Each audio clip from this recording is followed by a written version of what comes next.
Natalie Portman was more detrimental to the Star Wars prequels than Jar Jar Binks. I realize she's not as absurd, but she is more detrimental. On the other hand, Hayden Christensen deserves more credit for his acting. One of Anakin's defining characteristics is his love for Padme, and I think he nailed it. We never once doubt his devotion because he constantly proves his passion, and he looks at Padme with an intensity necessary to risk everything for love. Please don't look at me like that. Sorry, milady. When it comes to selling romance, he did his job, but he was sabotaged. I will ask you an important question. Was there any point in any of the prequels where you believed that Amidala was actually attracted to Anakin? Because I didn't. Not when she mentions that Anakin is all grown up now. Sometimes we must let go of our pride and do what is requested of us.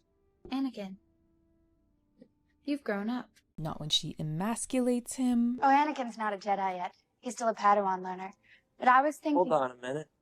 Excuse me. Not when she humors the nice guy she's been buddied up with on a picnic. He's giving an intensity and she is aloof. She's been understandably treating him like a kid for a while now, but it's high in time she starts taking some interest if the story is going to get going where it needs to get. Not when he's trying to impress her by cutting fruit with his mind. I know that would impress me. She could be gleefully dazzled by this Jedi party trick, but she is mildly amused. Or when he touches her and she shifts uncomfortably, or when he confesses his feelings and again she shifts uncomfortably. Obviously not in the first one because he was a precious little child. Then he grows up, their ages even out, it's not as weird for them to like each other. Still a little weird because we remember how cute and precious he was, but whatever. These are two adults that we're seeing on screen right now. So Anakin is charged with keeping Amidala safe, and they thought it would be a great idea to put two very gorgeous young people in a house together. Little did these men who had sworn off normal human emotion realize that they had actually created the sexiest situation out there. Forbidden love. Or at least that's how it should have gone. But in the reality we saw, Padme was trapped in this house with a guy that creeped her out and she could not get away. I know we want to blame it all on bad writing, and yes,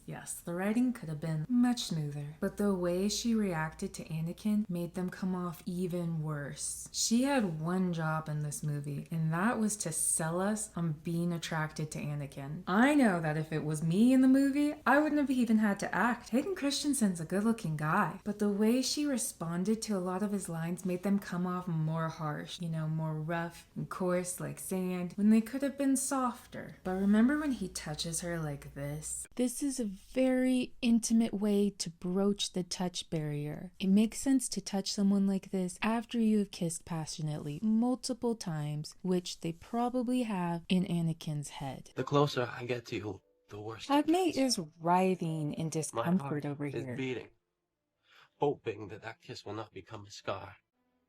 If you're suffering as much as I am, please tell me. We can't. It's just not possible. He looks strange and extreme because she is not matching his energy. But if we would have believed she liked it, it wouldn't have been so bad. Instead, she seems so uncomfortable, and it feels like Anakin is just not reading the room. Or if he is reading it, he doesn't care. She's trapped in this place with him. This is a delicate situation. Every time he touches her or hits on her, it feels like everything inside of her is revolting and screaming to get away. But she knows they're alone and that no one will hear her scream. We are so uncomfortable for her. And when they elope in the end, it feels like it's totally out of left field. We didn't see it coming. That's not the trajectory they were on. It feels a little Stockholmy, but there is a fix for this. If we could go back in time, back to the early 2000s. Remember Amidala had a bunch of decoy women that looked like her to keep her safe? Well, one of those women was Keira Knightley. We wish to form an alliance. Your Honor. Who said this? I am Queen Amidala.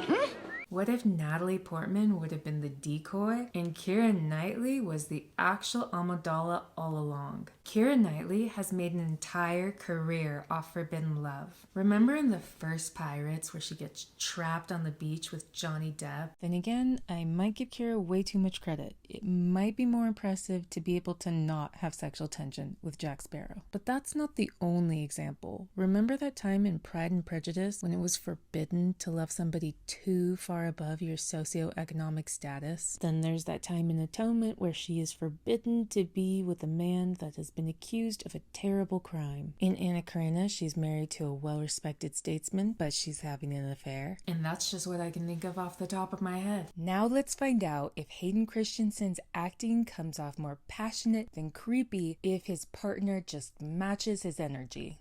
Not a day has gone by when I haven't thought of you. Stop, that's enough. The closer I get to you, the worse it gets. I can't breathe. This is wrong. I'm haunted by the kiss that you should never have given me. You have no right. You are in my very soul, tormenting me. You must forget me. If you're a good man, you'll forget everything. If you're suffering as much as I am, please tell me. Yes.